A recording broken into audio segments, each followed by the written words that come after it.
Bonjour à tous et bienvenue dans Quand la télé fait son cinéma avec les équipes du BTS audiovisuel de Cannes, du lycée Carnot. Nous sommes en compagnie de Christelle Molinari.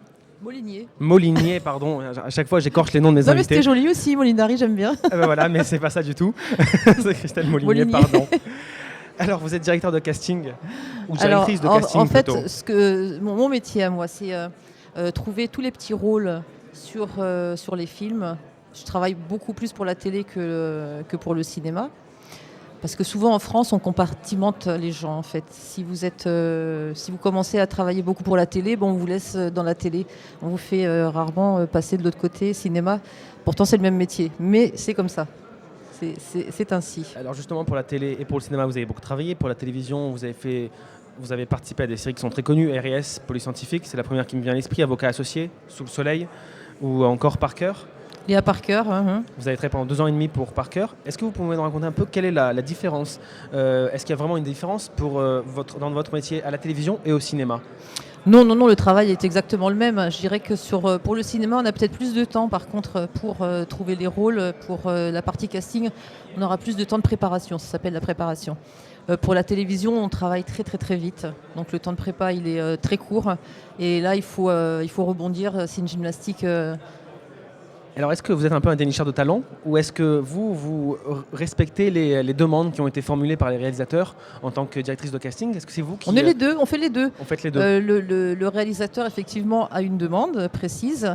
Vous travaillez au plus près de sa demande, mais parfois, on sort de sa demande. Moi, il m'arrive justement d'en sortir en me disant que pourquoi pas. Personnellement, je sens cette personne pour faire un rôle. Je le présente au réalisateur. Après, c'est bien sûr le réalisateur qui choisit. Bien sûr. Alors, vous avez travaillé avec des réalisateurs qui sont très connus. Je cite Albert Dupontel, Laurent Jaoui ou Bruno Garcia. Alors, avec Albert Dupontel, pardon, vous avez fait un long métrage. Est-ce qu'il y a certains réalisateurs qui sont plus exigeants que d'autres et où leurs demandes sont quand même beaucoup plus compliquées à respecter? Non, ils le sont tous. Ils sont tous exigeants, très exigeants. Là-dessus, c'est normal, c'est quand même... Bien sûr, à ce niveau-là, finalement, il faut s'adapter. Alors, il y a beaucoup de jeunes qui veulent devenir acteurs. C'est un peu un métier qui fait rêver, c'est un métier idéal en quelque sorte. Est-ce qu'on devient acteur connu comme ça? Est-ce qu'il faut un talent inné ou est-ce que le travail et la persévérance suffit? Tout à l'heure, on avait Jean-Louis Tribe qui nous disait qu'il fallait énormément travailler. Est-ce que c'est le cas ou est-ce que finalement, vous trouvez les talents surtout? Bien sûr. Alors, il faut du travail, ça, c'est certain. Et puis après, il y a des personnes quand même qui tout de suite, on les sent. On sent qu'ils peuvent y aller, quoi. Ils peuvent foncer, mais après, ça demande du travail. C'est pas inné non plus, complètement inné. Mais comme je dis toujours, pour les jeunes en tout cas, continuez à travailler à l'école, continuez les études, ne lâchez pas tout en pensant que ça y est, vous allez devenir une star, une grande vedette. Il n'y a pas tant de place que ça. Donc c'est hyper important de faire les deux, il faut se faire plaisir. Garder cette partie artistique, si elle vous plaît, faut y aller, faut foncer. Mais les études avant tout. Donc les études avant et ensuite le cinéma alors. Eh oui. D'accord. Et est-ce qu'il y a beaucoup d'acteurs, parce qu'on sait que beaucoup d'acteurs veulent passer d'abord par le théâtre avant d'arriver au cinéma. Est-ce que le théâtre, vous trouvez souvent des acteurs du théâtre pour faire du cinéma? Non, pas forcément. C'est pas compatible. Pour ma part, moi, j'ai pas trouvé ça très compatible. Je trouve que les acteurs de théâtre, qui sont de très bons comédiens, ont plutôt tendance à surjouer, parce que vous êtes au théâtre, vous parlez plus fort. Enfin, c'est complètement différent. Alors que la comédie, c'est encore autre chose. Mais ça peut aider aussi, évidemment. Ça s'apprend, en fait, à faire communiquer les deux, la transition. Voilà. Alors, moi, je vais prendre un exemple concret. Par exemple, si moi, je veux devenir acteur demain, qu'est-ce qu'il faut que je fasse? Quelles sont les étapes que je dois respecter pour devenir demain acteur? Pour vous rencontrer, vous, peut-être? Ou comment ça se passe pour un jeune qui n'a pas forcément de contact, si vous voulez, dans le milieu du cinéma ou de la télévision? Il faut trouver les noms, il vous envoyer un mail, tant qu'à faire, parce que nous, on est répertoriés sur des fichiers. Vous nous trouvez, vous nous envoyez des mails ou vous nous téléphonez, parce qu'il y a le Belfaille, par exemple. Moi, je suis dans le Belfaille, il y a mon téléphone, il y a mon mail, il y a tout ce qu'il faut. Vous envoyez votre dossier. Après, moi, si je suis sur un film à ce moment-là et qu'on me demande une demande précise et en voyant votre photo, je me dis, tiens, cette personne correspond, je vais vous appeler. Là, c'est super. Par contre, ça, c'est gratuit, je le précise. On ne paye pas. Je ne vous fais pas payer des photos non plus. C'est gratuit. C'est pas c'est les sites où il faut payer, etc. Non. Et est-ce qu'il faut avoir une expérience particulière ou est-ce qu'on peut faire un premier film tout de suite Non, pas d'expérience. Il faut laisser la chance justement aux jeunes. Aux novices. Aux novices. Donc non, il n'y a pas de barrière. Hein. C'est vraiment au feeling. Si on sent la personne, si elle correspond à la demande d'un réalisateur, on l'appelle la personne. Après, si ça va pas, mais au moins il a cette expérience-là de vivre un petit casting. Ça lui permet aussi à lui de voir s'il est dans la bonne voie malgré tout ou si oh là là il faut s'en éloigner.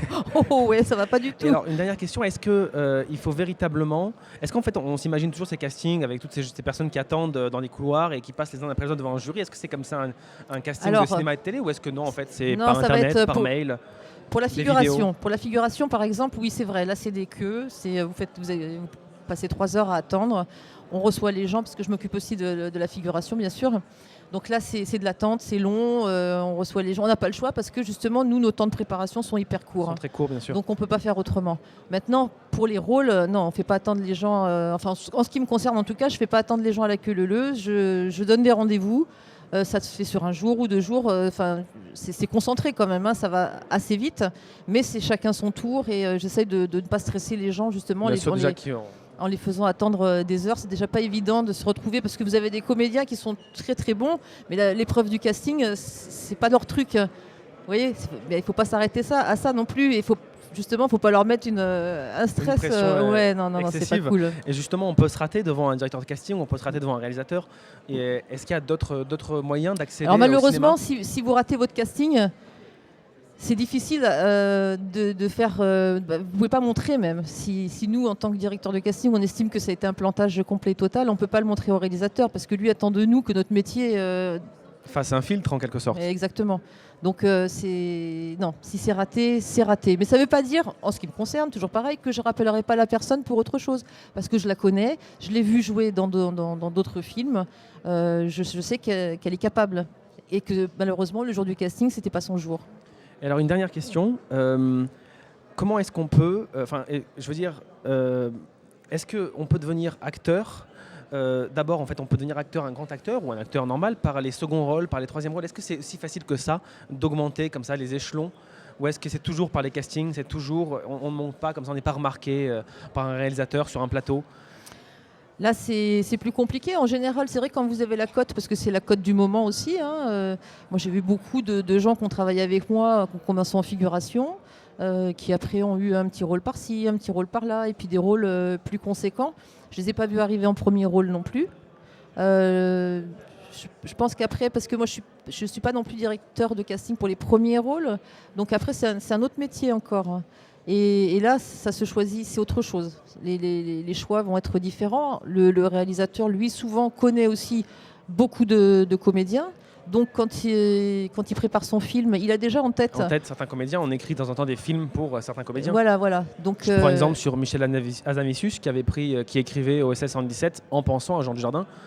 C'était des films qui se réalisent si on a l'acteur ou si on l'a pas. Exactement. Et puis après, il y a des petites choses rigolotes. Moi, une fois, j'avais travaillé avec un comédien qui... parce que bon, c'est un métier précaire quand même. Alors autant vous avez la cote un temps, puis après, il ne se passe plus rien, mais il faut bien vivre. Et ce comédien, dont je tairai le nom parce que ça se fait pas, c'est pas correct pour lui, mais il était venu me voir juste pour faire de la figuration, éventuellement une petite silhouette, et sur un film, sur une série télévisée très connue pour France 2. Et j'étais gênée. Je me suis dit, mais quand même, ça m'embête de t'appeler pour... Il me dit, non, mais tu sais, même un cachet, j'ai besoin de travailler, j'ai besoin de vivre. Bon, d'accord. Et je l'ai fait venir, et le réalisateur... quand il est venu faire sa petite figuration, il a flashé sur lui et de là, il lui a donné un rôle plus important, très conséquent dans cette fameuse série et il a travaillé et c'était génial. On force toujours le destin finalement. Ouais, c'était super. Il y a toujours un moyen d'évoluer. Ben oui, parce qu'en plus le réalisateur, quand il l'a vu, il le connaissait pas forcément. Vous voyez, c'était pas c'est ma famille, je le fais travailler. Non, c'était vraiment comme une découverte pour le réalisateur justement. Et j'ai une dernière question. À chaque fois, je dis que c'est une dernière question, mais je continue. Ça, c'est vraiment la dernière. Est-ce qu'on réussit par les contacts uniquement dans le cinéma? Est-ce qu'on réussit par les contacts? Uniquement par les contacts. Est-ce que si je connais Albert Dupontel, est-ce que forcément je vais devenir acteur? Non, pas du tout. Non. Donc forcément, il faut quand même avoir travailler du talent. Quand même. Il faut travailler. ce serait d'abord tricher. En ce qui me concerne, toujours pareil, je sais que je ne travaille pas comme ça. Ce n'est pas le copinage qui va me faire caster une personne ou une autre, bien que certains comédiens le pensent. Hein. Je parle toujours à mon niveau, évidemment. Moi, non. Moi, c'est professionnel. J'ai une demande du réalisateur. Ça m'éclate d'être au plus près du but pour lui, de trouver vraiment la personne qui... Et voilà, quoi, c'est vraiment un plaisir. Donc non, là, pas de copinage, on reste pro. Très bien, écoutez, merci beaucoup pour ces conseils. J'espère qu'ils seront entendus par ceux qui veulent devenir acteurs ou ceux qui veulent faire des castings. En tout cas, merci d'avoir été notre invité. On vous souhaite un bon festival. Merci. Et à très bientôt. Avec plaisir. Et nous, on se retrouve très bientôt dans une nouvelle émission de Quand la télé fait son cinéma.